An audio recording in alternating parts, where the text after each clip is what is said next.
Nós vamos falar um pouquinho hoje sobre fisioterapia nos distúrbios respiratórios do sono, né? Que é a abrangência e a atuação mais forte da fisioterapia nos distúrbios do sono, né? Eu sou a Daniele, o Alisson também vai falar daqui a pouquinho, né? Aqui a gente tem da direção da 3D o Alisson e a Fabi, também tem a Yara, que é a esposa do Alisson, mas não está aqui. E nós no Instituto temos uma parceria, né? A gente está aqui atendendo a reabilitação vestibular, a gente faz o serviço de reabilitação vestibular, também pacientes com paralisia facial, com distúrbios de equilíbrio, tanto de origem vestibular quanto de origem não vestibular, prevenção de quedas em idosos, né? Porque a 3D Fisioterapia, ela trabalha exatamente nisso, né? Na prevenção, né, de várias alterações que acontecem nos idosos. É uma clínica de fisioterapia geriátrica, né? E foi assim que a gente conheceu o Instituto, né? Que o Instituto abriu as portas para 3D Fisioterapia e a gente já tem uma parceria de mais de 4 anos. Então, durante essa aula, a gente vai tentar passar de forma bem específica a fisioterapia nos distúrbios do sono, porque o Instituto, né, abriu o laboratório do sono aqui, né, e a 3D, além da reabilitação vestibular, tem o interesse de entregar para o Instituto o serviço de fisioterapia que for conveniente ao Instituto. Então, nós vamos falar um pouquinho dessa abordagem, da importância dessa abordagem da fisioterapia nos distúrbios do sono. Vamos falar um pouquinho sobre o sono em si, né, o sono normal, algumas alterações do sono e vamos adentrar um pouquinho mais na apneia do sono, da polissonografia e da abordagem fisioterapêutica nesse ramo. Então, por que estudar o sono, né? Hoje a gente sabe que quanto mais a gente tem afazeres, menos a gente dorme, né? E isso tem crescido, né? E às vezes a gente associa uma imagem de uma pessoa que tem uma saúde do sono, que dorme muitas horas por noite, que consegue pelo menos cumprir as 8 horas de sono, às vezes até como uma pessoa meio preguiçosa, né? E quanto mais a gente vai perdendo esse equilíbrio entre a saúde e o sono, a gente vai tendo um impacto muito grande na vida humana, né? Na nossa saúde. O impacto tanto social, porque isso dificulta os nossos afazeres durante o dia, como também, né, a nossa saúde corporal mesmo, né? Então, o sono ele influencia em múltiplas funções do nosso corpo, né? E também o como isso tem sido abordado na nossa vida. Qual a importância que a gente tem dado para o sono no nosso dia a dia. Hoje existe um grande engajamento multiprofissional na área do sono. Cada vez mais a gente tem várias especialidades médicas que estão adentrando nessa área, né? Não só pneu, não só neuro, mas o otorrino também, em outras áreas.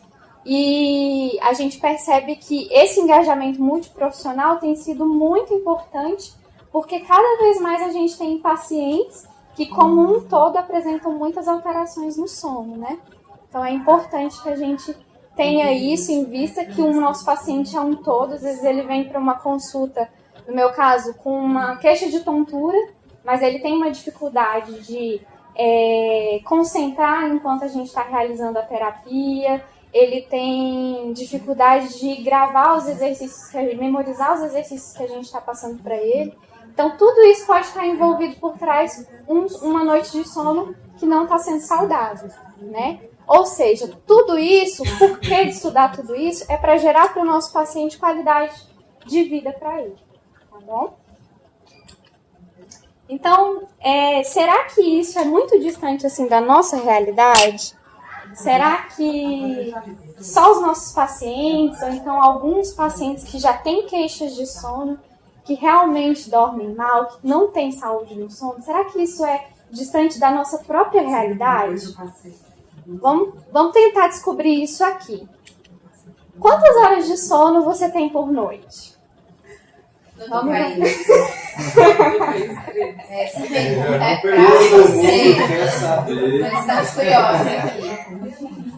Eu durmo toda noite umas 4, 5 horas, fácil. Não, pra mim já prêmio, eu tenho 3 filhos. Então, na verdade, assim, você diz continuamente, eu não consigo dormir nem uma hora contigo. Porque eu tenho 3 filhos, eu entrego eles na cama deles. Desculpa, Paula. Não, pode falar. Aí eu vou pra minha cama. Aí, uns 45 minutos que eu comecei o sono, aparece um. Aí o segundo chora pedindo mamar, eu boto lá também. Até o final da noite, os 3 estão na minha cama. Não. Então assim, eu consigo ir para a cama e dormir em 4 horas. Mas dessas 4 horas que eu consigo dormir direto, é um sono fracionado. Então eu sou um péssimo. Eu durmo muito mal. A gente sabe que nós, assim, na área da saúde, às vezes tem que fazer plantões, essas coisas todas, a gente estuda, assim, né, durante a madrugada também, adentro, então a gente sabe que a gente não cumpre também com uma noite saudável de sono, né? Você tem uma rotina de sono, hora para acordar e hora para dormir? Tem, doutor Carlos? Sim. Trabalhar. Por enquanto. Você troca... Nessa aula ali, todo mundo pode responder na boa. Aliás... Não, o filho dela é normal. Já é um adulto. Então, complicado aqui só eu. Você troca horas de sono para resolver problemas do trabalho ou familiares? Sim. Sempre. Você utiliza aparelhos eletrônicos antes de dormir? Sim. Você consome alimentos de difícil digestão ou substâncias estimulantes à noite? Alguém aí falou sim. Você toma café antes de dormir? Antes de dormir? Mas à noite. Depois das 18 horas. Não, depois das 18 Não, trabalho. Tomei agora. Não, 7 horas da noite, tudo bem. Acho que ela tá perguntando assim. Tipo, vai tomar e dormir? Não. Eu ia tomar pra dormir mesmo. Olá, boa noite. Boa noite. O quarto onde você dorme é bastante iluminado e pouco climatizado?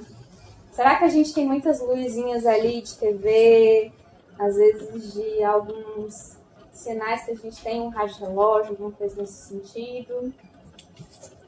Você pratica atividade física? Os campos aí já Uma ótima pelo menos. Que vergonha. Acho que não, né? Foi na academia ontem. A Marcela pratica. Acho que ela é a única. Não, sério, quem pratica atividade física regular? Regular. E os últimos.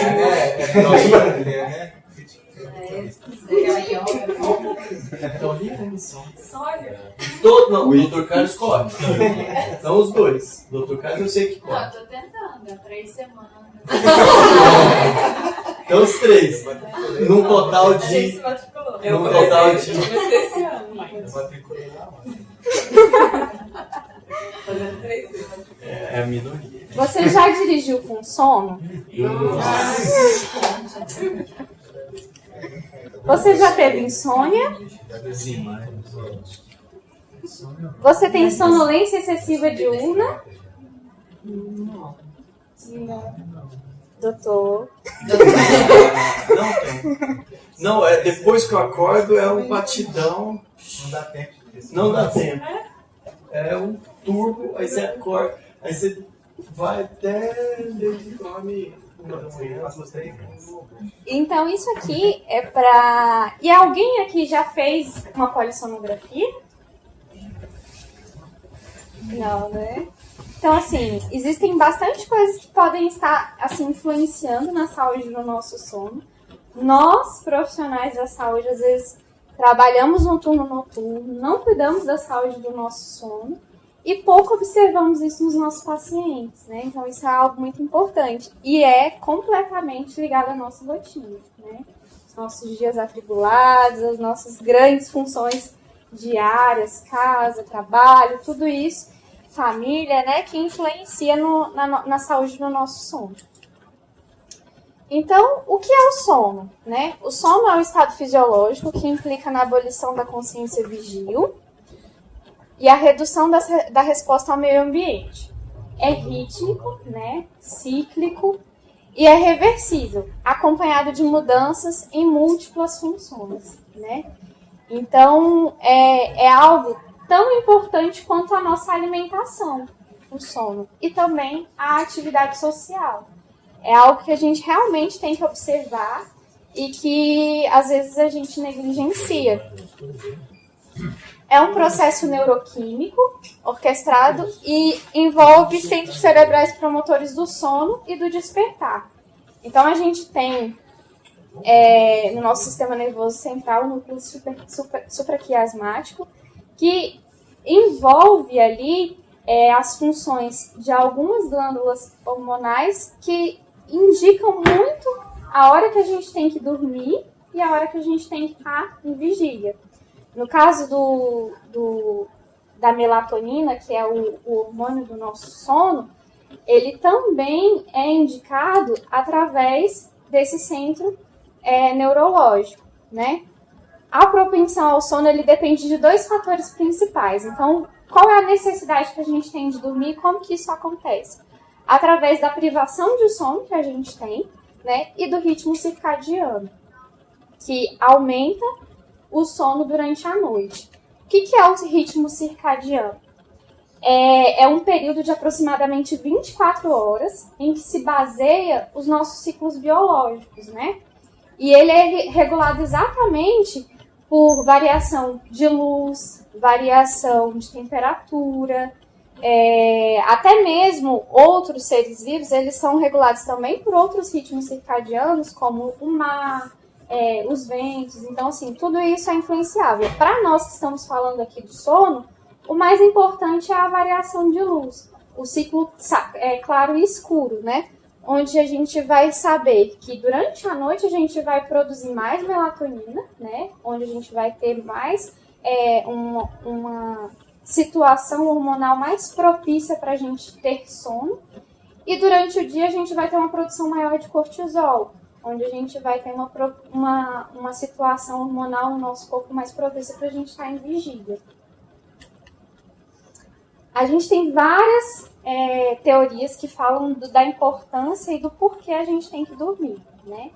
Mas o que a gente mais sabe é que está intimamente ligado à nossa sobrevivência, né? Alguns estudos, até com modelos animais, com ratos, eles diziam que os ratinhos que tinham sido privados de sono, principalmente do sono REM, eles acabavam por ter mais dificuldades em manter a temperatura corporal dele, criar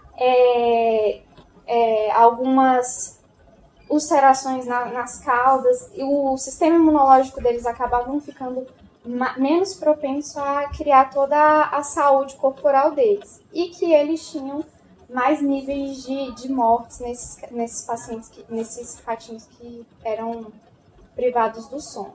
A função do sono, ela é propriamente dita restaurativa, né? A gente sabe que quando a gente não dorme uma noite, o quanto que a gente fica cansado, fadigado, né? A conservação da energia, a proteção e a consolidação da memória, né? A duração do sono, normalmente, nos bebês, ela dura em torno de 16 a 18 horas de sono. E o que acontece? A gente sabe que o sono do bebê ele é polifásico, né? Ele, durante um dia, ele dorme e acorda várias vezes. Isso porque a melatonina do bebê, ela começa a ser produzida a partir dos 3 meses de idade, né, de vida. E aí o que acontece? Ele ainda não tem muita noção desse ciclo claro e escuro. Então isso faz com que ele tenha muita dificuldade de perceber qual é o horário de acordar e de dormir. Então ele faz vários despertares durante o dia. A criança e o adolescente dormem em torno de 12 a 14 horas. E as crianças é muito importante o sono, porque é lá que tem as fases de crescimento dela, né, de maturação da memória também, de aprendizagem. O adulto, ele deve dormir entre 7 a 8 horas, né? E a gente sabe que mesmo assim, mesmo a gente tendo uma vida muito corrida, existem aquelas pessoas que não necessitam desse tempo, né? Tem os pequenos dormidores e os grandes dormidores. Os pequenos dormidores dormem menos que 7 horas e se sentem tranquilos. E os grandes dormidores, mais de 8 horas, eles também precisam de mais horas para se sentir melhor. E o idoso dorme de 5 a 6 horas por noite, né? Isso pela grande alteração que acontece, né, no processo de envelhecimento, principalmente as de controle hormonal. Então, vamos entender um pouquinho mais do que é o sono, de como que ele acontece, né? A gente tem no sono, ele é dividido em 2 fases. A fase NOREM, que ela acontece, nessa fase não acontece movimentos rápidos dos olhos, ela compõe 75% do nosso sono. E a fase REM, que é quando a gente tem os movimentos rápidos dos olhos e compõe 25% do nosso sono. A NOREM, ela é dividida em 3 estágios. Alguns autores falam até de 4 estágios e outros agrupam esse terceiro e o 4º estágio juntos, né? Eu vou falar isso um pouquinho mais na frente. Mas o que é importante a gente saber aqui? No sono NOREM, a gente tem um sono mais sincronizado, né? Existe a ausência de movimento, começa lá de um sono leve até um sono mais profundo. E o NOREM, ele é um sono em que a gente tem um relaxamento muscular, é a fase que a gente tem os sonhos, né? E é um sono mais ativo. Ele é paradoxal, porque embora exista um relaxamento, uma atonia muscular, existe uma grande atividade cerebral nesse momento. Então, ele é paradoxo nesse caso, né? Diferente do sono NOREM, que é ortodoxo, ele é organizado, né? Tudo muito certinho. Então, vamos aqui aos estágios mais rapidinho. O estágio 1, né? Ele é o estágio de transição entre a vigília e o sono. Ele acontece mais ou menos de 5 a 10 minutos. E os olhos eles começam a ter os movimentos mais lentos. Ele é o sono leve da nossa fase de sono, tá? O segundo estágio do sono é um sono mais profundo, né? É o que a gente chama de sono bem mais profundo com relação ao sono leve, né? O primeiro estágio. Ele já cessam os movimentos oculares e ele compõe 50% do tempo total de sono dos adultos. É o que a gente chama de sono verdadeiro. E no terceiro e no 4º estágio de sono, a gente tem um sono que ele é organizado, né? A gente tem a ativação das ondas cerebrais delta, e aí eles são agrupados porque é um sono muito próximo, muito parecido um do outro, que é um sono mais profundo, né? Os dois, só que no 4º estágio ele só acontece no primeiro terço da noite. Depois do terceiro terço da noite, a gente já não tem mais esse 4º estágio, só até o terceiro. Então a gente agrupa para ficar melhor dividido, porque é um sono muito parecido. E depois o sono REM, que a gente tem uma respiração irregular, né? A frequência cardíaca tende a aumentar e a gente começa a ter os movimentos rápidos dos olhos, né? As vias aéreas superiores, elas relaxam, e aqui a gente vai falar muito disso um pouquinho mais na frente, quando a gente for falar em apneia do sono, né? E aumenta o oxigênio cerebral, ou seja, a atividade cerebral fica muito mais ativada nesse momento do sono. Reguladores da temperatura também ficam suspensos, e a gente tem os sonhos nessa etapa. E ele compõe 20% do sono adulto. Né? Ele é dividido em REM tônico e REM fásico, justamente para tentar demonstrar que, embora seja um período de muito relaxamento muscular, atonia, a gente tem uma atonia bastante importante nessa fase, a gente não tem a atonia completa do diafragma, dos rotadores dos olhos, né, dos músculos da respiração, intercostais, abdominal, mas a gente também tem uma atividade cerebral muito parecida, é a atividade cerebral mais próxima da vigília. Então, por isso, por conta disso que ele é chamado de um sono mais paradoxal. E aqui para mostrar, isso é um hipnograma, é como se fosse um mapa do sono, para identificar para vocês bem direitinho como esse sono é rítmico, né? A gente tem lá em cima a vigília, o sono REM e os estágios do NOREM, e a gente vê que conforme vai diminuindo e vai adentrando ao sono, fica mais difícil da gente acordar a pessoa que está dormindo, né? Fica mais distante da vigília. E que esse ritmo, esse ciclo acontece de 4 a 6 vezes por noite, numa noite de sono natural, né? Normal. Então agora a gente vai falar, conhecendo um pouquinho, né, de forma bem rápida o sono normal, a gente vai falar um pouquinho sobre as alterações do sono. E como a gente falou, a gente tem bastante privação de sono. Se a gente falar aqui com algumas pessoas, né, como a gente fez no início, a gente já percebe que algumas pessoas aqui têm esse problema de privação de sono. E como a gente falou, a privação de sono, assim como o sono é importantíssimo para a nossa sobrevivência, a privação de sono gera riscos para a nossa vida. E não só para a nossa vida, mas das outras pessoas também, né? Esse estudo em 2016, ele falou que a cansaço no volante, a fadiga no volante, gera mais de 100 mil acidentes com veículos motorizados e 1.500 mortes a cada ano. Então, assim, a gente ouve muito de falar de não beber, de beber e dirigir, né? Mas a gente pouco fala, né, da importância de não dirigir enquanto estiver com sono, enquanto estiver com privação de sono. E a gente, em alguns estudos, fala de quando você vai testar habilidades motoras de pessoas que estavam com privação de sono e que estavam com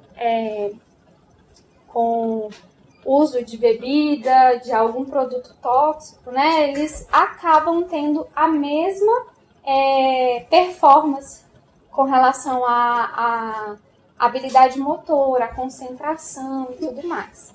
Outros estudos que a gente já vê bastante é que erros, né, e acidentes na área da saúde acontecem muito também com pessoas que estavam trabalhando enquanto estavam com privação de sono, né? Aí aqui a gente vai falar de algumas mais conhecidas como a insônia, né, que é o aumento da latência do sono. Ela é uma experiência inadequada ou de má qualidade na hora de manter ou de iniciar, ou então de um despertar precoce. A gente tem a narcolepsia, que é uma síndrome de origem neurológica, caracterizada por sonolência excessiva diurna, né? É muito comum a gente ouvir casos de pessoas que estavam fazendo alguma coisa muito importante e acaba dormindo, assim, né? Tendo algumas horas de sono, alguns segundos de sono, enquanto está realizando uma atividade muito importante. Está associada a manifestações anormais do sono REM, como cataplexia, alucinações hipnagógicas e paralisia do sono. As parossonias, né? A gente tem o sonambulismo, que é a realização de atividades automáticas durante o sono.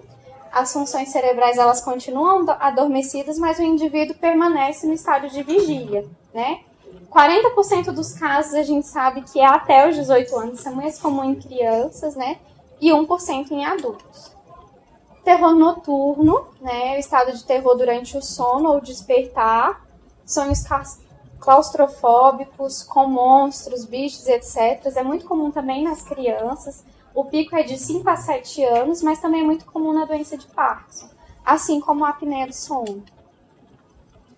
Os distúrbios do movimento, né, a síndrome das pernas inquietas, que é uma sensação de fervilhamento, picada ou formigamento nos pés, que obriga o paciente a mover para um alívio do desconforto. Esses movimentos eles acordam a cada 20 a 40 segundos e causam repetidos despertares, né, e faz com que esse sono fique muito fragmentado. E o movimento periódico das pernas, que é a ativação motora rítmica dos membros inferiores, extensão total do membro inferior, seguida de uma dorsiflexão do tornozelo e flexão dos joelhos, acontece em 44% dos casos em idosos e tem predisposição familiar. E a apneia do sono, que é uma das principais alterações, né, respiratórias do sono, que a gente, como fisioterapeuta, a gente tem uma abrangência maior no tratamento desses pacientes, né, e que necessita de um carinho especial, porque a maior parte desses pacientes, eles desistem dos tratamentos, entende? Então, assim, isso é muito importante e o fisioterapeuta tem que estar aí em cima mesmo. É importante que ele esteja acompanhando esse paciente de forma terapeuticamente.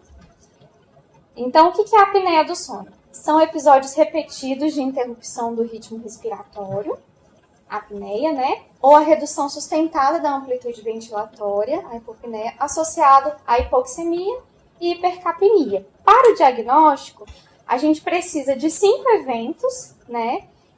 Com duração de pelo menos 10 segundos, saturação é menor que 3%, né? Nos valores basais, e o despertar desses pacientes. E isso aqui são 5 eventos por hora, né, para a gente ter pelo menos.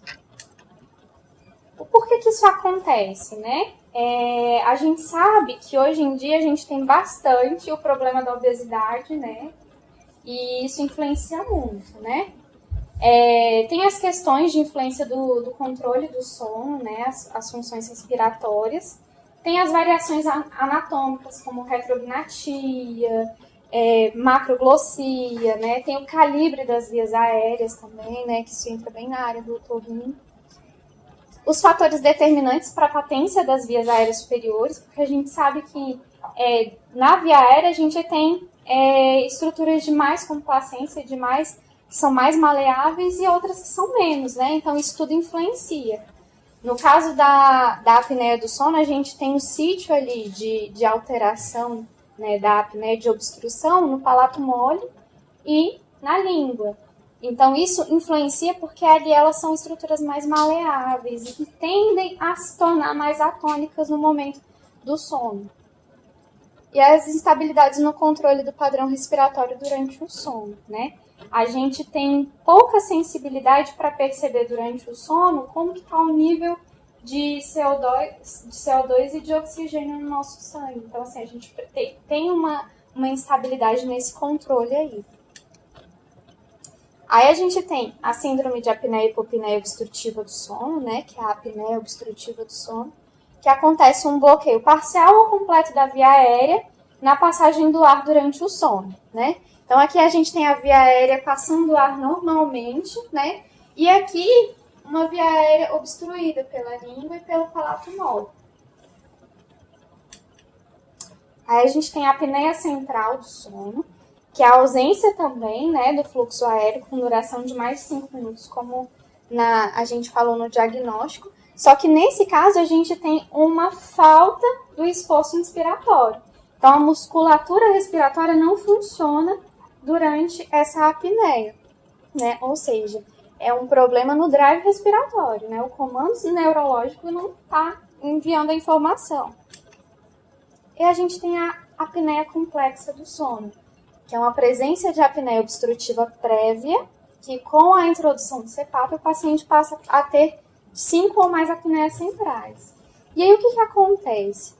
O CPAP não é para ajudar esse paciente, né? O que está acontecendo ali? A gente às vezes tem pacientes que precisam de altas pressões durante a titulação, né? E o que acontece? O manejo desse paciente é muito importante. Por isso que o fisioterapeuta ele tem que estar muito próximo para contornar essas situações aí. Às vezes, ofertar para ele uma pressão positiva muito alta não vai ajudar. Vai gerar um outro problema. Então, é aí que está a importância do fisioterapeuta. Atuar nesses problemas que também acontecem durante o tratamento. Aí a gente tem a polissonografia, agora aqui no Instituto a gente tem, né, o laboratório do sono, né? A polissonografia é um exame e é o padrão ouro para diagnóstico da maioria dessas alterações do sono, principalmente da apneia do sono, né? Ela a gente utiliza ela tanto para diagnóstico como para titulação da pressão positiva, né? E ela tem todos esses parâmetros, né? Parâmetros para indicar em qual estágio do sono esse paciente se encontra e qual é o problema, onde que está o problema, né? Se ele tem uma apneia, é uma apneia central ou é uma apneia obstrutiva? Está tendo esforço respiratório? Como é que está acontecendo isso? Então, a polissonografia é um exame assim, padrão ouro para a gente diagnosticar todas essas alterações e auxiliar a gente no tratamento. E no caso da titulação, a gente já testa qual é a pressão que esse paciente precisa. E aí a abordagem fisioterapêutica, eu falei um pouquinho de como que a gente pode atuar, né? E assim, como eu falei, às vezes a oferta do CPAP em si, e a gente vê muito isso, às vezes uma assistência fisioterapêutica muito comercial, tem fisioterapeuta na loja, o fisioterapeuta mostra quais são os tipos de aparelho disponível no mercado, mas não acompanha esse paciente, né? Ele não tem um acompanhamento concreto de que esse aparelho é mais adequado para o seu tipo de pressão, o tipo de pressão que você necessita, como que a gente pode utilizar isso, né? Então, assim, de forma diferencial, a gente tenta mostrar qual é o tipo de funcionamento que esse paciente precisa, o que é de funcionalidade que ele precisa e como o fisioterapeuta deve atuar para ajudar ele a manter essa função. O fisioterapeuta ele já atua na área de cardiorrespiratória, né? Então ele já conhece a fisiologia, a anatomia, a fisiopatologia das alterações cardiopulmonares, né? Tanto durante o sono quanto não, né? A gente tem fisioterapeutas na UTI, ambulatórios de cardio, de pneu, né? O fisioterapeuta ele tem uma familiaridade com a terapia de PAP, né, de pressão positiva, né, e isso faz com que justamente ele consiga identificar onde que a gente pode ajustar e pode beneficiar ele e onde não, né. A adaptação do paciente também gera uma importância de acompanhar esse paciente a curto, médio e longo prazo, porque a gente tem 50% dos pacientes que são indicados para a utilização do CPAP desistem. Por quê? Porque é muito difícil de usar às vezes, né? Então, assim, esse acompanhamento do fisioterapeuta faz com que o paciente faça realmente a adesão do tratamento, que é um tratamento vital mesmo, né? A gente sabe que as alterações do sono podem influenciar em outras funções, em outros sistemas, e pode gerar muitos outros problemas. Então, assim, aqui está a grande importância do fisioterapeuta. Ele acompanhar esse paciente e fazer com que ele faça a adesão no tratamento. Agora o Edson vai falar um pouquinho. Olá. Quem não me conhece, me chamo Alisson, sou um dos responsáveis lá da 3IB.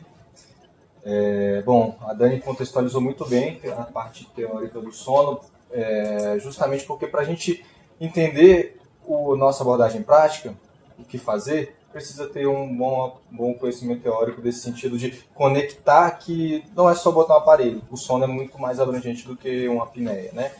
Então, falar de sono nessa hora, né, depois com a Dani é cruel, né? Fica falando sono, botar todo mundo com sono mesmo. Mas é uma coisa que influencia, todo mundo dorme, todo mundo, às vezes, vai tirar informações para si também que relevantes. Então aqui, apesar de parecer muitas coisas, eu vou ser bem prático na abordagem, nas informações, depois eu fico à disposição caso tenha alguma dúvida. Desafios de atuação na nossa área, sugestões de análise clínica, tipo de atuação nos distúrbios, adaptação do CPAP propriamente dita, os tipos de máscara, que tipo de acompanhamento a gente oferece, a terapia comportamental com a higiene do sono, os benefícios de fato desse tratamento e a proposta de protocolo, que é o mais importante porque foi construído a partir de várias mãos e a doutora Aliciane participou junto com a gente aí construindo uma abordagem que a gente quer implantar aqui de maneira bem efetiva. Aqui, né, do lado. Bom, então na prática, vamos lá, né? Só para contextualizar, minha formação de base de fisioterapia na área de cardiorrespiratória, meu primeiro contato com distúrbios do sono foi lá no INCOR de São Paulo, durante a minha passagem por lá. A gente tinha bastante aulas, né, vinculadas a isso. E lá foi quando começou enfim, minha vivência nessa parte do sono.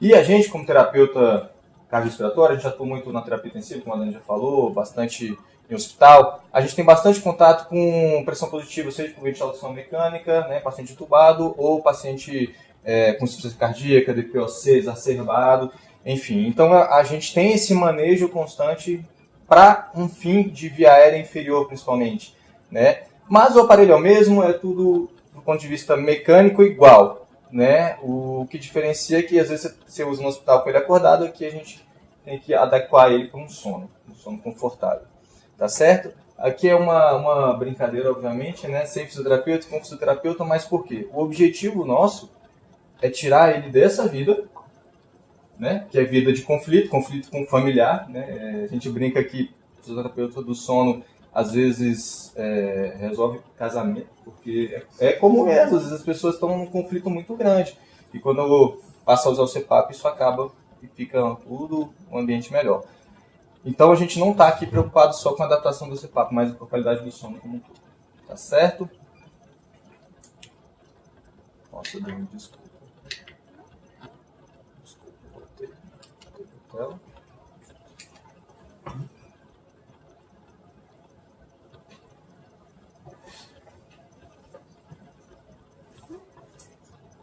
Agora eu enrolei aqui. Bom, então eu vou passar alguns pontos importantes, mas eu queria só agora, a gente já perguntou do sono de vocês, mas da prática clínica de vocês, quem investiga o sono aqui dos pacientes? Investiga mesmo, assim, de preocupar, olhar o paciente e falar, vou perguntar alguma coisa para entender como é que está o sono dele. Alguém? Tem essa rotina? Eu tenho muito paciente com tontura e zumbido. E aí... E geralmente como é que é feito isso na prática clínica? Assim, A polissonografia. já encaminha direto? Não, eu sempre pergunto. O paciente tem zumbido, eles querem sempre mostrar pra gente que o problema é o zumbido. Então, meu primeiro enfoque é mostrar para o paciente que, na verdade, o problema não é o zumbido, é a qualidade de vida dele como um todo. Aí eu jogo, o paciente, quando ele chega, ele quer jogar nas costas do médico otorrino a responsabilidade dele prescrever uma pílula mágica. Vai resolver o problema do zumbido. Ele não quer assumir que o zumbido, na verdade, tem uma causa periférica, uma perda auditiva, muitas vezes apenas em frequências altas, que numa audiometria comum não vai pegar, a audiometria vai estar normal, mas tem uma causa periférica. Mas assim, o que faz aquele paciente especial se queixar tanto com o zumbido? Aí eu sempre passo, poxa, qualidade de vida, como é que está teu sono, como é que está a tua dieta, como é que está exercício físico, uma forma holística de ver o paciente como um todo. E aí ele começa a entender, opa, na verdade, então, o zumbido, o tratamento do zumbido vai mais além do que apenas tomar um mero comprimido. E você, País, e toda a equipe, né, que mais fez, no caso, colocou essa questão. Você acha que é uma prática comum da maioria dos profissionais de saúde, não, além do médico questionar o sono? Boa parte dos médicos otorrinos, infelizmente, que fazem é orientar o paciente que não, isso não tem cura. Não. E todo zumbido tem cura. Tem que ser investigado, tem que ser tratado e tem cura. Mas a maior parte dos médicos fala assim, não, isso conviva com isso. Enquanto que é porque leva tempo, isso leva 1 hora e meia, para você, com muita educação, fazer o paciente confrontar com os problemas, refletir a vida dele, olhar para dentro, falar, não, de fato, eu sou muito ansioso, eu tenho depressão, eu não durmo bem, eu assumir que, na verdade, é algo que depende mais dele do que da gente simplesmente prescrever uma medicação.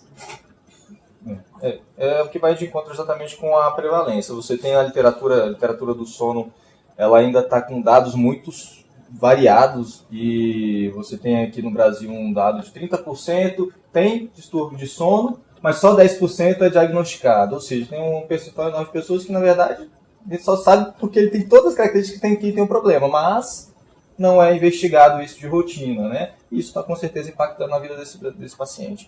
Então, o desafio é ter uma cultura de avaliação do tratamento do sono, como acontece com o check-up. A pessoa tem 24 horas do dia e só se avalia o dia, não se avalia a noite.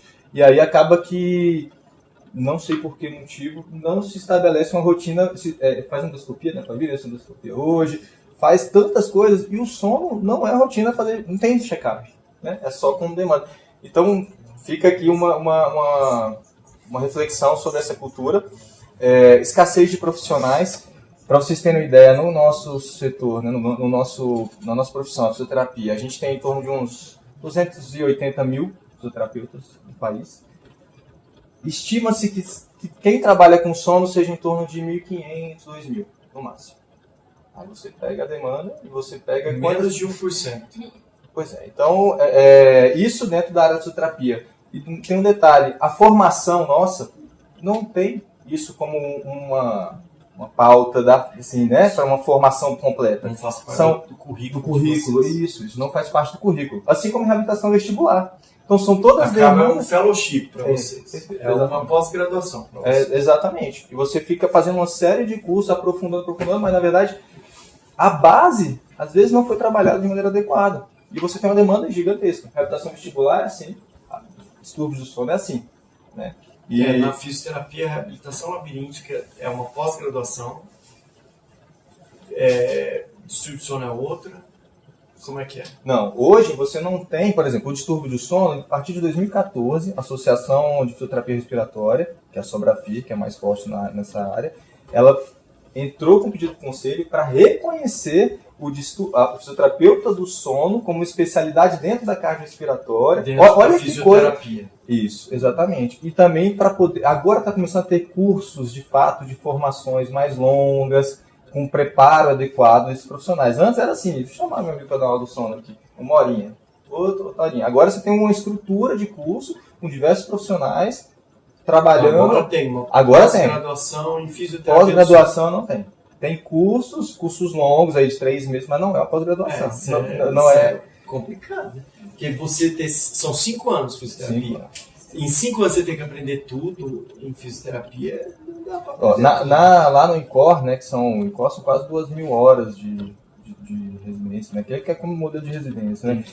Tem bastante coisa de sono, mas o enfoque 100% do sono não existe isso de maneira estruturada para pós-graduação, assim como curso. E nos Estados Unidos, como é que é? Você tem uma estrutura mais preparada para isso. Inclusive, eles fornecem na saúde pública aparelhos. Nos Estados Unidos, a formação do fisioterapeuta como terapeuta. Tem uma residência lá nos Estados Unidos de fisioterapia e medicina do sono? Não, lá nos Estados Unidos funciona assim. Você tem um terapeuta respiratório, que é diferente da formação fisioterapêutica. É considerado hoje o fisioterapeuta brasileiro o mais bem formado em relação aos terapeutas de outros países. Por quê? Porque a gente é muito mais generalista e aí tem as especialidades. Lá nos Estados Unidos, você tem a formação do terapeuta respiratório. Entendeu? O fisioterapeuta ele é um terapeuta respiratório, ele não atende outras áreas da fisioterapia. Entende? Então, assim, se é graduação ou pós-graduação, eu não sei te dizer. Eu sei te dizer, é um terapeuta muito específico respiratório que não é a abrangência da formação que a gente tem, que vai muito mais além do sono. Entende? Quer dizer? Mais ou menos. Não sei dizer em relação a graduações lá, como é que funciona. Mas o fisioterapeuta no Canadá e nos Estados Unidos é muito disputado, o fisioterapeuta brasileiro, por conta da nossa formação. Então acredito que seja melhor do que eles têm lá. Se você for falar, bem melhor pra gente. Então, escassez de profissionais, dificuldade de acesso ao tratamento. Então as pessoas nem sabem que tem problemas do sono, me dirá saber que tratamento que faz. Falta de cobertura de convênios. Convênio é sempre tem um delay, né, entre o convênio incluir isso dentro da cobertura dele, incluir uma atividade que não é tão reconhecida, então isso acaba sendo um desafio. Abordagem multidisciplinar, aí você tem, mesmo dentro da área médica, várias áreas médicas abordando o sono, torrino, pneumo, cardio, geriatra, e fisioterapia, a fono também tem uma atuação na abordagem do sono, mas ninguém se fala. Você está vendo todo mundo atuando, mas se conversa muito pouco, se interage muito pouco. Eu mesmo, os pacientes que eu já acompanhei em relação à apneia, vários relatórios, você não tem um acompanhamento, um follow-up desse paciente em conjunto. E pesquisa científica está começando a produzir agora uns protocolos. Isso é uma coisa interessante. A gente tem que entender a importância das outras especialidades, das outras profissões. A gente tem muito, não sei se é defesa profissional falta de diálogo mesmo. Porque o pneumologista tem muito para agregar e o neurologista também. O psiquiatra também. Né? O fono, o físio. Então, não faz sentido o otorrino, né? Isso que o Instituto tem é raríssimo. Isso aqui é privilégio. A gente está num ambiente multidisciplinar, falando de sono, refletindo junto. E a partir desse crescimento do serviço do laboratório do sono, é riquíssimo, isso aqui é raro. Então, assim, eu acho que a gente conseguir trazer uma comunicação fluida, isso aqui já é tinha a uma... opção de... Obrigado. Desculpa. A gente tinha a opção de ter um médico otorrinolaringologista laudando a polissonografia. Só que eu fui terminantemente contra. Eu acho assim que o otorrino, ele já tem um otorrino especialista em medicina do sono que vai estar avaliando. Mas sim, eu pensei a oportunidade ideal de ter um pneumo, um médico de outra especialidade para avaliando e complementando o quadro. E agora a psiquiatra também, essa psiquiatra também, ela é especialista em distúrbios do sono. E eu acho que vocês aqui, a oportunidade ideal de, agora com a fisioterapia, talvez incluir também uma fono, fazer um núcleo de estudo em medicina do sono. Aí você já tem a psiquiatra, já tem o pneumo, já tem saúde. Tem o otorrino, tem o físio, falta o fono e o neuro. Mas com certeza conhecendo o país vai ter tudo. Bom, então fica, enfim, pesquisa científica é um amplo, bem abrangente, possibilidade de pesquisa aqui, porque na verdade o que você tem de evidência? Você tem o nível A de evidência para uso do CPAP e apneia do sono, é isso que você tem para sono e tratamento. Agora, as práticas que vocês vão ver são práticas recomendadas, baseadas na observação, no ideal, para tentar ter mais aderência a alguns tratamentos, mas no fundo você não tem uma coisa bem validada, consolidada. Então isso abre bastante para coisa para pesquisar, né? Então, pensando nesses desafios, fica aqui uma sugestão já. Meu objetivo aqui dessa parte da apresentação é trazer questões práticas, então um slide bastante cheio, o objetivo era esse mesmo. São todas ferramentas simples para o cotidiano de qualquer um dos profissionais de saúde que atuam aqui, fono, físico, médico, poder entrar na rotina nossa de avaliação de pacientes, algumas análises rápidas do sono e poder encaminhar esses pacientes para serem investigados e, de repente, trabalhados melhor. Aqui o questionário de Berlim, que é bastante utilizado aí para categorizar a probabilidade dessa pessoa ter apneia do sono. Índice de sonolência de Epworth, que para ver o nível de sonolência diurna desses pacientes. Só do paciente chegar lá obeso, pescoço largo, você já tem uma predisposição natural pelo perfil dele, pelo biotipo dele, né? A mulher aí, hoje tem a literatura que fala de 38, tem a literatura que fala de 41 de pescoço, já aumenta 20, 30% o risco de ter apneia do sono. O homem, se não estiver enganado, acho que é 43, né? 43, então você... É simples, né? Você tem uma fitinha ali, vídeo, já viu? Peraí, então vamos investigar. Você tem tudo aqui, por que não investigar, né? Você tem um score que é utilizado para intubação, que foi adaptado também para você avaliar a predisposição desse paciente a fazer apneia, retrognatia pelo perfil do paciente, sonolência diurna, fadiga, o paciente já chega para a gente com aspecto de quem não está dormindo bem. E alterações de humor, memória, concentração, ou seja, nada disso às vezes é analisado como um problema do sono, né? Tem N outras possibilidades.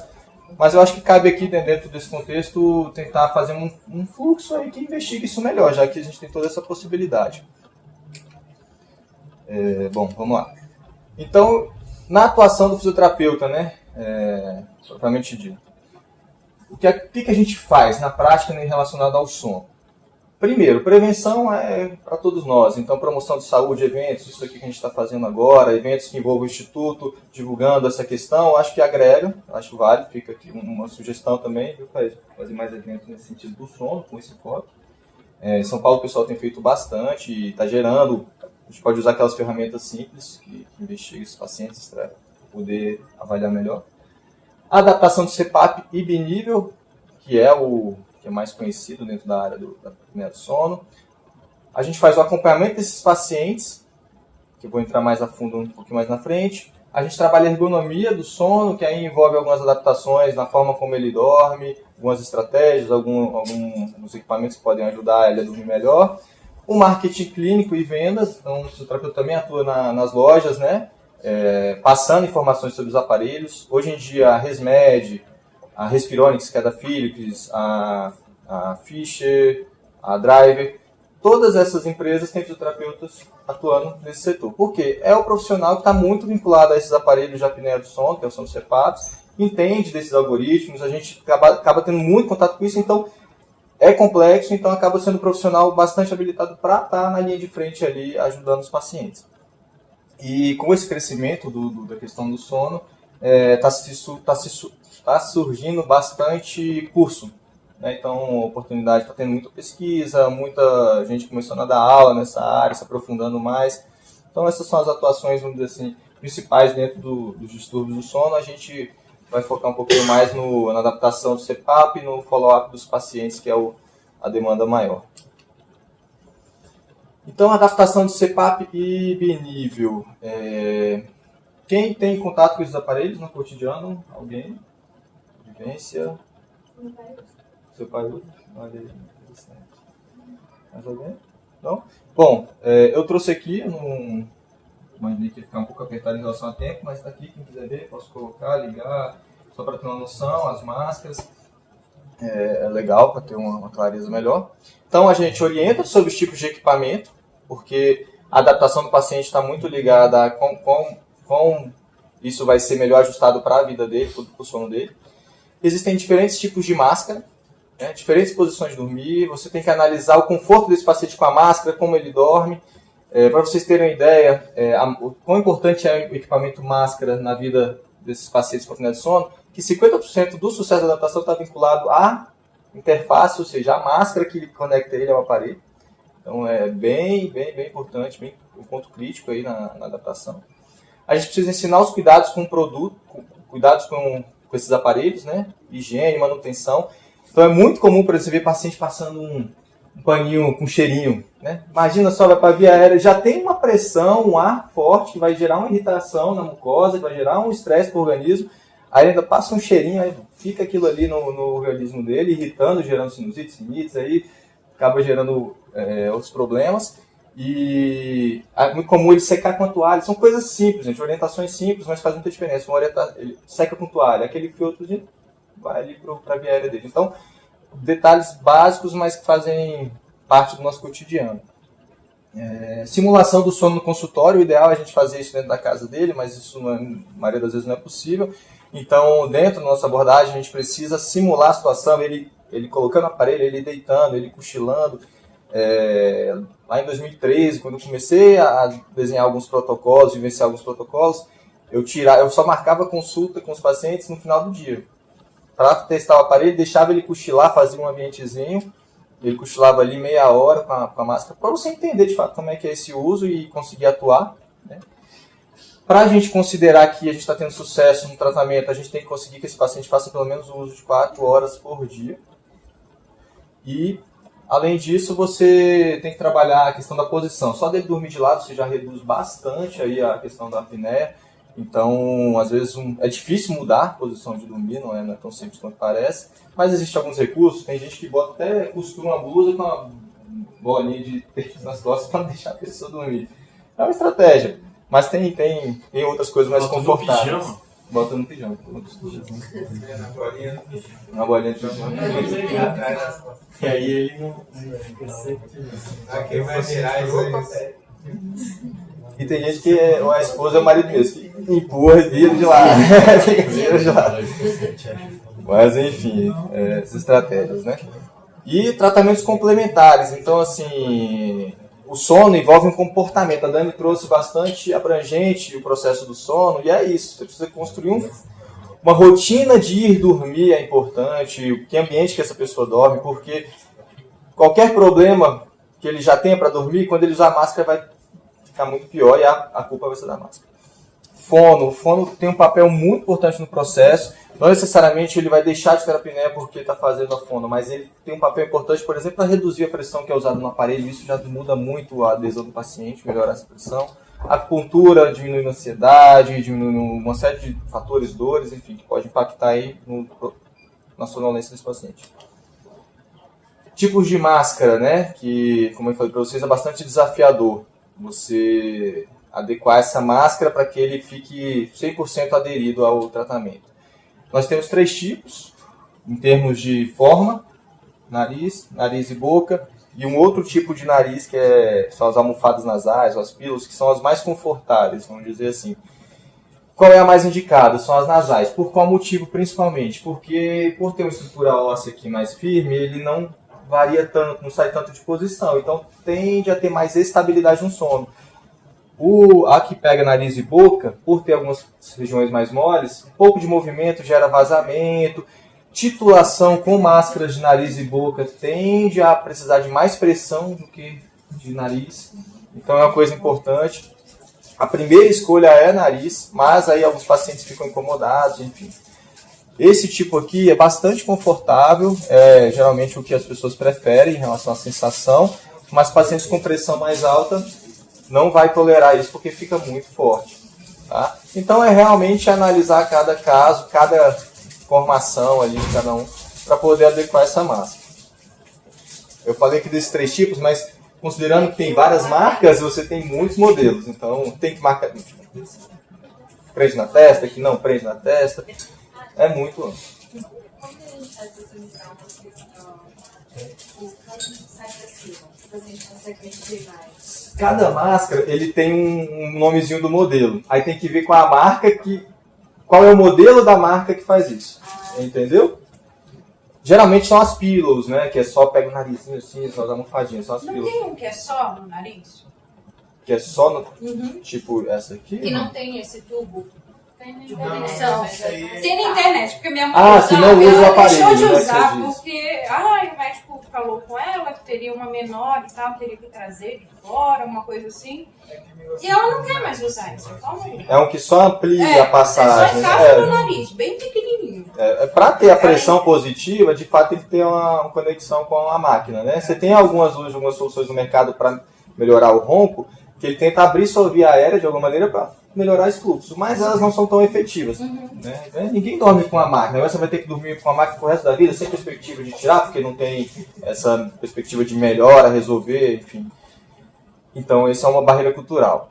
Percepção do sono. Na prática, não sei como é que é com vocês aqui, mas quem eu recebo, a maioria vem porque um terceiro vem arrastando e fala assim, olha, pelo amor de Deus, dá um jeito aqui. Ele para de respirar, fala assim, a pessoa dorme super bem. A pessoa fala que dorme bem. Então, como é que você trata alguém que não sente necessidade de ser tratado? É complexo esse processo. Mesmo, às vezes, com que tem uma situação mais grave. Os mais graves, moderada grave, tem já tem alguma sintomatologia. Que ele não sabe que é problema do sono, mas que a gente consegue conectar. Mas o leve, aí é rezar mesmo. Assim, ele vai entender que precisa. Problemas prévios para dormir. Então, a Dani trouxe uma série de problemas de insônia, enfim, vários outros processos, síndrome das pernas inquietas, que, vinculados a ter que usar a máscara, o problema vai ser a máscara, com certeza. Né? Então, isso é fato. Custo elevado do tratamento. Então, imagina só, a pessoa já tem uma estética desagradável, a pessoa já tem uma sensação de que dorme bem, já tinha um problema de dormir antes, ainda vai ter que pagar para... Tudo vai convergindo para resistência, barreira, né? Exige mudança de comportamento, então quanto mais velho, mais difícil a gente conseguir mudar esses padrões de comportamento para melhorar o sono. Dificuldade de acesso à informação para o sono como um todo. O profissional já tem, imagina para o paciente leigo. E a usabilidade. Então, assim, eu tenho, quando eu estava fazendo essa aula, eu pensei em 3 situações de pacientes diferentes que exemplificam bem as dificuldades de adaptar e os principais motivos para não usar. Eu tive um paciente, que eu me lembrei dele, que é um paciente um policial, jovem, 40 e poucos anos, e esse paciente, a preocupação dele maior não foi com relação à saúde, mal-estar, nem o problema, porque ele se sentia até relativamente bem. Mas era um cara solteiro e um pouco namorador, então ele falava assim, como é que eu vou levar isso? Vou levar para um CEPAP, né? Eu falei, cara, eu não sei como é que é a sua dinâmica de vida, assim, mas eu acho que isso é uma noite, uma coisa, agora se passar o resto sempre dormindo sem o aparelho, o efeito disso a longo prazo é que é um problema. Mas é complexo, é um problema estético. A gente tem isso, eu já tive paciente falar assim, pô, minha esposa não fica com aquele negócio, né? É complexo. Como lidar isso, como acolher isso e ajudar esse paciente? Aí entra a multidisciplinaridade e tal. Teve uma outra situação, paciente jovem, 25 anos, trabalhava com publicidade. Esse paciente jovem, imagina, ninguém usa. A maioria dos jovens não tem esse problema, a não ser que tenha um problema de obesidade mais severo e tal. E ele, no caso, ele tinha muito sintoma. Problema de concentração, pressão alta, refratária, tratava com medicação, não melhorava, ou seja, bem típico de quem tem problema de apneia grave, né? Você trata a pressão, o cara não melhora a pressão. Você dá o remédio, a pressão continua mesmo com dificuldade. Então, é muito comum o paciente que toma remédio para pressão, quando passa a dormir com CPAP, ou tirar o remédio ou reduzir drasticamente o remédio, porque influencia muito, né? O sistema simpático ali, quando o paciente tem apneia, fica muito ativo. Então, nesse caso desse menino, eu chamo de menino, 25 anos, ele estava tendo um problema sério, trabalhava numa grande empresa de publicidade, um cargo até relativamente alto, mas ele estava começando a ter prejuízos cognitivos na concentração, no desfecho do trabalho dele, por conta disso. Nem isso foi suficiente para ele falar assim, beleza, então eu vou usar o aparelho. Ou seja, por quê? A estética, a questão cultural, aí ele falou, pô, meus amigos vão me zoando e tal. Então, assim, é complicado. E, por outro contraponto, idoso. Idoso com apneia do sono é muito complicado. Imagina que o idoso sair da cama e ir para o banheiro de noite. Ele já tem um risco enorme de cair. Imagina ter que tirar um cano da máscara, andar, voltar, ligar. Olha aí um problema. O outro problema, esse idoso manusear um aparelho como esse, né? Muitas vezes ele depende de alguém para fazer isso. Esse alguém nem sempre está disponível, na hora, no momento que ele precisa.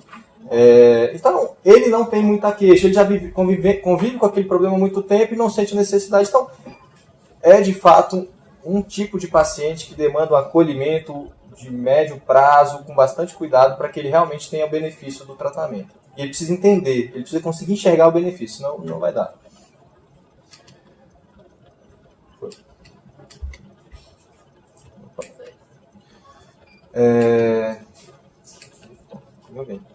Bom, então como é que a gente faz o follow-up desses pacientes, né? A gente tem, primeiro, todo aparelho, hoje em dia, ele já vem com bastante informação que ele já gera. A gente consegue acessar isso via internet, online, à distância, ou a gente consegue emitir relatórios isso por meio de cartão de memória. Então, o que essas informações dão pra gente? De maneira bem simplória. Horas de uso, índice de apneia e hipopneia residual e vazamentos. Opa, isso aqui já me dá um sinal sem ele me falar nada. Se está indo bem, se está indo mal. Só que aí, quando você interage com o paciente, olha isso aqui. Aí ele traz essa série de problemas, ou seja, é muito mais complicado do que você imaginava. Ele pode até estar normal ali, mas ele está com essas queixas. Isso vai fazer ele parar de usar. Então ele fala para você, eu estou com dificuldade, está me sufocando, estou sentindo mal, muito vento. Aí o que você pode fazer aqui no caso de dificuldade de tolerar a pressão? Às vezes é melhor você adequar essa pressão, diminuir ela do que foi titulado, diminui 3 pontos. Se esse cara usar com 3 pontos a menos e não usar, o que é melhor? Ele não usar com a pressão que mesmo não sendo titulada, ele pelo menos está usando, diminui um pouco esse problema. Intolerância à máscara, né? Ou troca a máscara, ou você faz sensibilização, estimula esse paciente a usar de dia, usar em cochilos, né? Irritação nasal, muitas vezes a gente conversa com o otorrino, com o médico, fala, tem como um soro, alguma coisa que ele possa usar antes, porque resseca muito. É muito comum pacientes de longo prazo de uso de CPAP desenvolver sinusites, alterações crônicas aí de viário superior. Boca seca, o umidificador geralmente resolve esse problema. Dificuldade para adormecer com CPAP. Aí os CPAPs eles têm os recursos, hoje todos têm, que é uma rampa. Você consegue botar aqui a rampa. O que é a rampa? É o tempo que o aparelho sai da menor pressão até a pressão que você quer que ele fique. E é lógico que na hora que ele está indo dormir, se você já bota uma pressão forte, ele vai ficar super incomodado. Mas se você bota ele para dormir com uma pressão baixinha, e quando ele estiver dormindo, que é em torno de 20 minutos, que é a latência do sono, ele está dormindo, ele vai adormecendo e o aparelho vai subindo a pressão naturalmente. Quando ele está realmente dormindo, que é a hora que ele faz a apneia, porque quando ele não está dormindo ainda, ele não faz a apneia. Aí o aparelho chegou na pressão que ele precisa. E aí isso é um ajuste simples, uma rampa. Você pode botar rampa de 5, 10, 20, 30, 40 minutos, que isso já vai ser o suficiente. Você tem mecanismos dos aparelhos de alívio expiratório, que é tirar a pressão na hora de soltar o ar. Você tem o BIPAP, que é 2 níveis de pressão. Então, você tem alternativas, mas de cara, se você vai lançar mão de tudo, não. Você tem que entender qual é o perfil daquele paciente, se é mais difícil, se é menos difícil. Se é um paciente que no consultório ele tolerou bem, não, fique assim, tranquilo. Ou seja, você consegue adequar ali conforme o perfil. Remoção da máscara, geralmente máscaras de nariz e boca, como eu falei para vocês, tem mais instabilidade, saem mais. E, enfim, mais nariz pega mais parte óssea, ele fica mais fixo no... A sua experiência é que aquela que fica só no nariz é melhor? Na minha experiência, não. Na prática. Ciência, assim, a prática, de nariz... Essa aqui é de criança, eu trouxe só mais para dar um exemplo. Não, eu digo essa aqui do meio. Essa? Não, essa aqui é as pílulas. Essa é mais confortável. Essa é o modelo mais antigo. Essa é a mais confortável, mas muita pressão o paciente não tolera. Essa é com pressão mais baixa. Pacientes com pressão de 10, 11, essa eu já não recomendaria. Aí qual é? Aí eu já iria para esse perfil, essa nasal nesse formato, ou nariz e boca. A que é nasal, esse modelo ali, ela é a que mais os pacientes se adaptam. Por mais que parece que essa aqui é melhor, porque não dá tanta sensação de claustrofobia, né? Essa, né? Essa é a que eles mais gostam, mas quando a pressão é mais alta, eles se adaptam melhor com aquela ali. Entendeu? Ela é só nasal. Só nasal. Essa aqui também é porque o formato dela encaixar no rosto, essa é de criança, né? Pode ver aqui? Pode sim. E Aí tem um detalhe, tem estudo falando que as máscaras de nariz e boca pioram. Por quê? Porque empurram a boca e aí força justamente todas as estruturas para trás. Então, mais um detalhe. Posteriores da língua, exatamente. Então, você vai lançando mão aos pouquinhos. É muito comum errar na máscara. É muito comum, e não pode trocar. E aí é o problema, né? É a responsabilidade. Por isso que é importante testar no consultório também. Essas aqui são formas da gente medir, ó. Que é da Resmed, mas a máscara de nariz e boca ela tem que pegar aqui e aqui. Se pegar um pouquinho abaixo, vai matar. Então ela tem que acompanhar o movimento da boca. Porque senão, ó, aqui uma pequena pra mim, ó, já ia vazar. Se for uma média, deixa eu botar. Pera aí. Pequena. Uma pequena onde é que tá. Ela não vai acompanhar meu movimento. Média. A média ela pega justamente no finalzinho. E a grande ela pega quase no queixo meu. Ou seja, a altura. Então, no caso de máscara orofacial, ela tem que ajustar bem o tamanho. É muito fácil, ela não dá certo. A de nariz ainda é melhor de adaptar. Mais fácil. E essa máscara aí tem que trocar de quanto em quanto tempo? Fala-se aí, depende, né? No Brasil e nos Estados Unidos. Nos Estados Unidos as coisas são mais acessíveis, é mais frequente fácil. isso. Aqui é pelo menos um ano, por ano. Tem que durar um ano. Aí tem muito do cuidado, né? Em geral, todas as marcas têm o mesmo nível de qualidade e durabilidade. É difícil ter muita variação nisso. A vedação é boa, tudo. Mas enfim. Aí, o paciente trouxe essas demandas pra gente. Então, quais são as ações que vão fazer a gente convergir para uma solução mais permanente? Atenção à primeira semana. Então, tudo que você vai ler de adaptação, enfim, você vai encontrar lá o seguinte. A primeira semana prediz 1 ano de uso. Se esse cara não usou na primeira semana direito, a chance dele evadir, dele não tratar é enorme. Então, esse cara está muito bem acolhido nesse processo. E ele não tem outra solução. Está muito bem orientado, né? Teve um otorrino, um colega de vocês, que eu não conheço ele pessoalmente, mas ele me ligou por conta de um paciente que tinha ido lá. E ele falou, Alisson, e eu acho que o pai dele é otorrino também. Meu pai me ensinou uma coisa que eu queria compartilhar com você pra gente tentar fazer de um jeito diferente e tal. Cara, a gente tem que pegar esses pacientes pela mão. A gente não pode tirar a esperança. Foi isso, né, Dani? Eu te falei. A gente não pode tirar a esperança desses pacientes. Esses pacientes não têm outra solução. Se ele não der certo aqui na primeira semana, ele não tem outra solução. Ele vai conviver com a apneia, vai conviver com os mesmos problemas. Então imagina a responsabilidade que é você conseguir fazer ele acreditar que aquilo ali vai ser bom algum dia, né?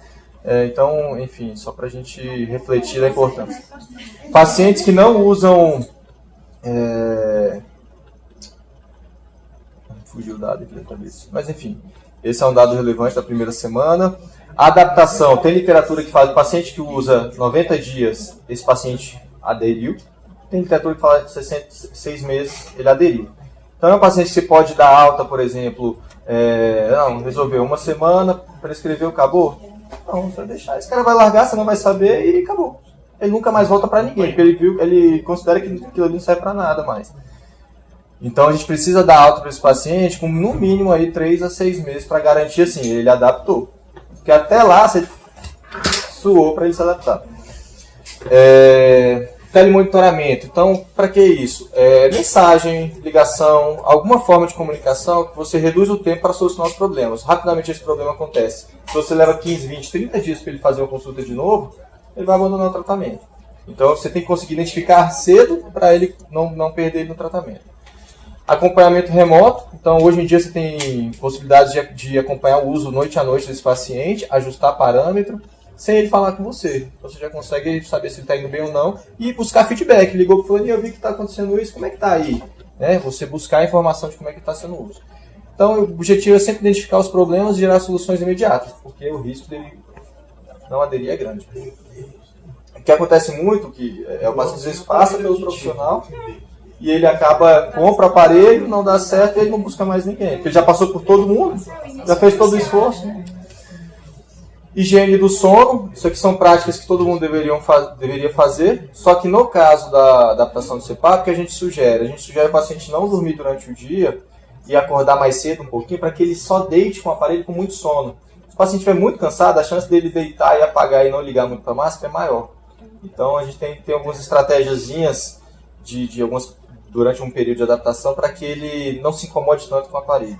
Sensibilizar, usar durante o dia é uma boa, evitar coisas que deixem ele muito alerta à noite, enfim, tudo que faça ele ficar atento vai prejudicar porque a percepção é pior da máscara. Benefícios do tratamento. Então a gente tem questões qualitativas e quantitativas, né? Então assim, de maneira objetiva, ele reduz o índice de apneia e hipopneia, né? Melhora a arquitetura do sono, ou seja, as fases do sono ficam no tempo mais adequado e com isso fica mais restaurador.